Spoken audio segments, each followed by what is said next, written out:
சிவனடியார்களை பற்றி நீ பாடணும் அப்படின்னு சொல்லி சிவபெருமானி சுந்தரமூர்த்தி நாயனார் கிட்ட சொல்லியிருந்தாரு.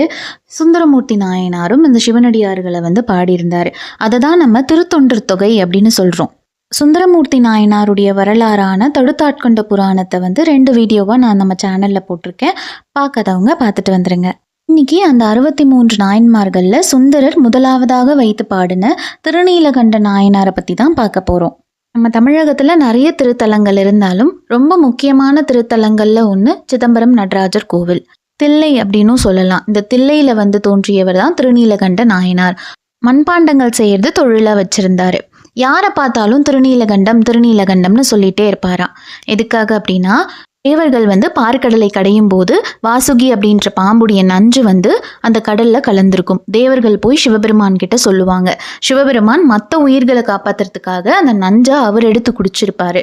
நஞ்சு கீழே இறங்காம இருக்கிறதுக்காக பார்வதி தேவி சிவபெருமானுடைய கழுத்தை பிடிச்சி தடுத்து நிறுத்திருப்பாங்க.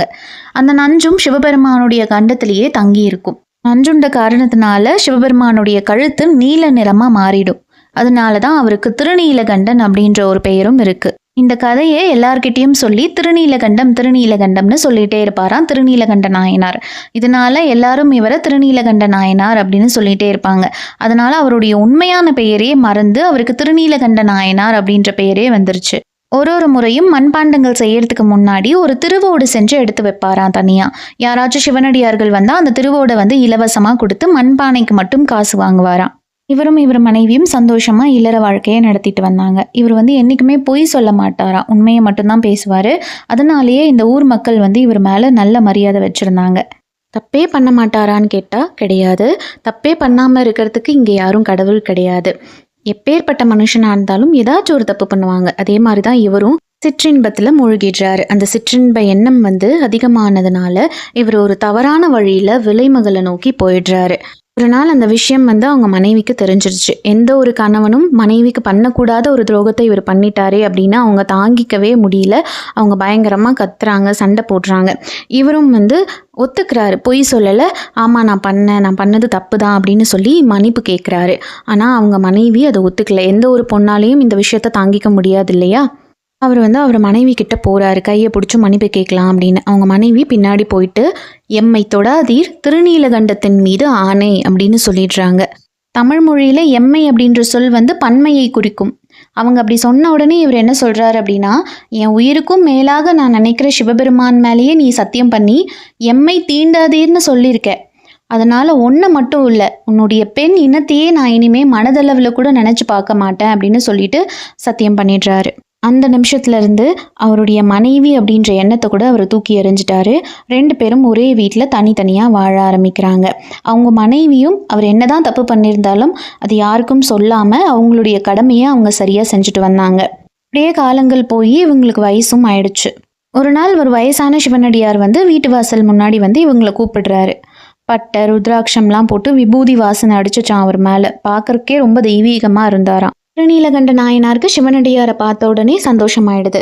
உள்ளே வாங்க அப்படின்னு கூப்பிடுறாரு. இவர் இல்லை, அவசரமாக நான் போகணும், நான் ஒரு பொருளை கொடுத்துட்டு போகிறேன், அதை நீ பத்திரமா வச்சுக்கோ, நான் வரும்போது வாங்கிக்கிறேன் அப்படின்னு சொல்கிறாரு. குயவனார் என்ன பொருள் ஐயான்னு கேட்குறாரு. சிவனடியார் பைக்குள்ளேருந்து ஒரு திருவோடை எடுத்து இந்த பத்திரமா வச்சுக்கோ அப்படின்னு சொல்லி கொடுக்குறாராமா. திருவோடு தானே ஐயா, என்கிட்ட நிறைய இருக்குது, உங்களுக்கு வேணும்னா சொல்லுங்கள், இன்னும் நான் தரேன் அப்படின்னு சொல்லி குயவனார் சொல்கிறாரு.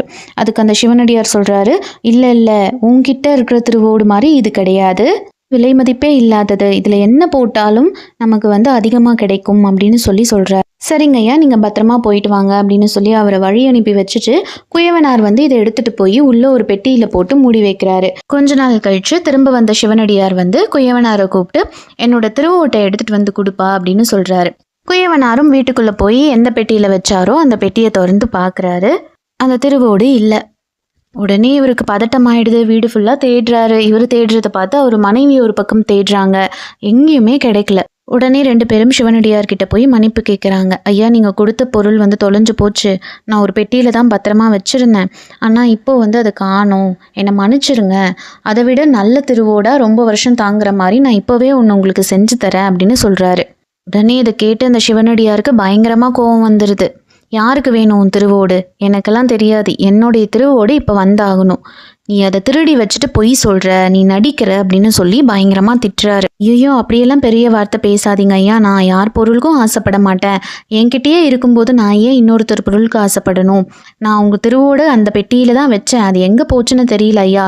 நீங்க வேணும்னா சந்தேகமா இருந்தா வீட்டுக்குள்ள வந்து பார்த்துக்கோங்க அப்படின்னு சொல்றாரு. அதெல்லாம் நான் நம்ப முடியாது. நீ நடிக்கிற, நீ பொய் சொல்ற.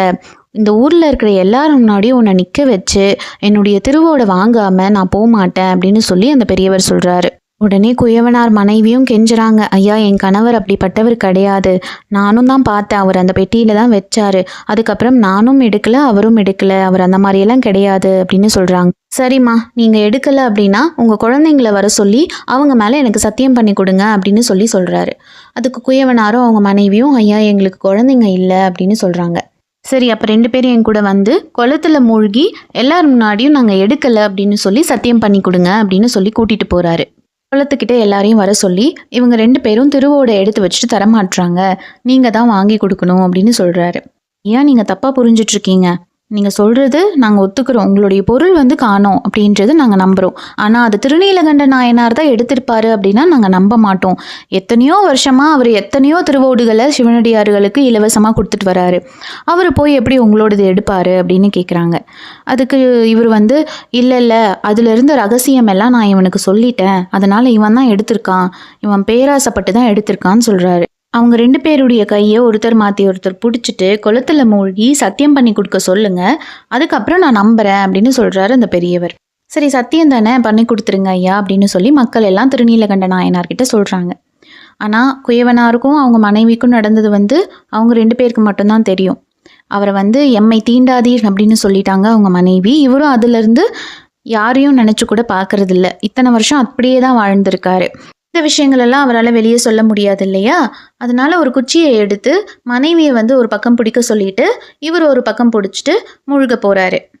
ஆனால் அந்த பெரியவர் வந்து அதுக்கும் ஒத்துக்கல. குச்சியை பிடிச்சி சத்தியம் பண்ணா நான் எப்படி நம்புறது? மனைவி கையை பிடிச்சி தானே சத்தியம் பண்ண சொன்னேன். இவன் என்னை குச்சியை பிடிச்சி சத்தியம் பண்ண போறான், இதெல்லாம் நான் நம்ப மாட்டேன் அப்படின்னு சொல்றாரு. ஊர் மக்களும் திருநீலகண்ட நாயனாரை பார்த்து, ஐயா உங்களுக்கு தான் வயசாயிடுச்சே, உங்க மனைவி தானே, கையை பிடிச்சி சத்தியம் பண்ணி கொடுத்துருங்களேன், இதுல என்ன ஆக போகுது அப்படின்னு கேட்குறாங்க. இதுக்கு மேலேயும் மறைக்க முடியல அவரால். ஏன்னா திருட்டு பட்டம் கட்டிடுவாங்க, திருட அப்படின்ற பேர் வேண்டாம் அப்படின்னு சொல்லிட்டு இந்த விஷயத்த எல்லாமே சொல்றாரு. என்னால் கையை பிடிக்க முடியாது, நான் சத்தியம் பண்ணியிருக்கேன் அப்படின்னு. ஊர் மக்கள் எல்லாம் ஆச்சரியமா பார்க்குறாங்க. இத்தனை வருஷம் 2 பேரும் சத்தியத்தை மீறாம இருந்திருக்காங்க அப்படின்னு. சரி, குச்சியை பிடிச்சே சத்தியம் பண்ணி கொடுக்க சொல்லுங்க அப்படின்னு சிவனடியார் சொல்றாரு. இவங்களும் குச்சியை பிடிச்சிட்டு மூழ்கிறாங்க. மூழ்கி எந்திரிக்கும் போது எந்த வயசுல இவங்க வந்து சத்தியம் பண்ணி பிரிஞ்சாங்களோ, தனித்தனியா வாழ ஆரம்பிச்சாங்களோ, அதே வயசுல இருந்து எந்திரிக்கிறாங்க தண்ணியில இருந்து. அவங்க 2 பேர்னாலையும் அதை நம்ப முடியல, அந்த ஊர் மக்களாலையும் நம்ப முடியல. அந்த பெரியவரை பார்த்தா அவரையும் காணோம். அப்பதான் புரியுது இது யாருடைய திருவிளையாடல் அப்படின்னு. வானத்திலிருந்து ஒரு ஒளி வந்தது. வான வீதியில ரிஷப வாகனத்துல எம்பெருமானும் உமையம்மையும் காட்சி கொடுக்குறாங்க. அவங்களால அதை நம்பவே முடியல. கண்ணில் தண்ணியா வருது. கை கூப்பி வணங்குறாங்க. சிவபெருமான் சொல்றாரு, என் மேல இருந்த பக்தினாலையும் சத்தியத்தினாலையும் இத்தனை வருஷமா நீங்க இளமை காலத்தையே இழந்துட்டீங்க. இது வரைக்கும் நீங்கள் பண்ண சத்தியத்துக்கும் உண்மையாக இத்தனை வருஷம் இருந்திருக்கீங்க. அதனால இனிமே நீங்கள் வந்து உங்கள் இளமை காலத்தை நிம்மதியாக சந்தோஷமாக வாழலாம். உங்களுக்கு எப்போ வாழ்ந்து முடிச்சது போதும்னு தோணுதோ அப்போ நீங்கள் என்னுடைய பாதத்தை அடையலாம் அப்படின்னு சொல்லி ஆசீர்வாதம் பண்ணி மறைஞ்சிடுறாரு. திருநீலகண்டத்து குயவனாருக்கு அடியேன் அப்படின்னு சொல்லி முதல் அடியாராக திருநீலகண்ட நாயனாரை வச்சு சுந்தரமூர்த்தி நாயனார் பாடியிருக்காரு. அதுக்கான காரணம் என்ன அப்படின்னா, ஒருத்தர் தப்பு பண்ணுறது சகஜம்தான். தப்பே பண்ணாதவங்கன்னு யாரும் இல்லை. நான் செஞ்ச தப்பை உணர்ந்து அதை திருத்தி இனிமே அதை செய்யக்கூடாது அப்படின்னு நினைக்கிற எண்ணத்துல தான் கடவுள் வந்து நம்ம கூட இருப்பாரா இல்லையா அப்படின்ற விஷயமே இருக்கு. ஒரு நாயனார் கதையிலையும் ஒரு கருத்து நம்மளால பார்க்க முடியும். புராணங்கள், திருக்குறள், நாயன்மார்கள் கதைகள் இதெல்லாமே நமக்காக பெரியவங்க கொடுத்துட்டு போன ஒரு பொக்கிஷம். எந்த வழியில போகணும், எந்த வழியில போகக்கூடாது அப்படின்றதெல்லாம் இதை படிக்கிறது மூலியமாவே நம்ம தெரிஞ்சுக்கலாம். இன்னும் இந்த மாதிரி நிறைய கதைகள், வரலாறு, புத்தகம் இதெல்லாம் பற்றி தெரிஞ்சுக்கணும் அப்படின்னா நம்ம சேனலை சப்ஸ்கிரைப் பண்ணிக்கோங்க, பெல் ஐக்கானையும் கிளிக் பண்ணிக்கோங்க.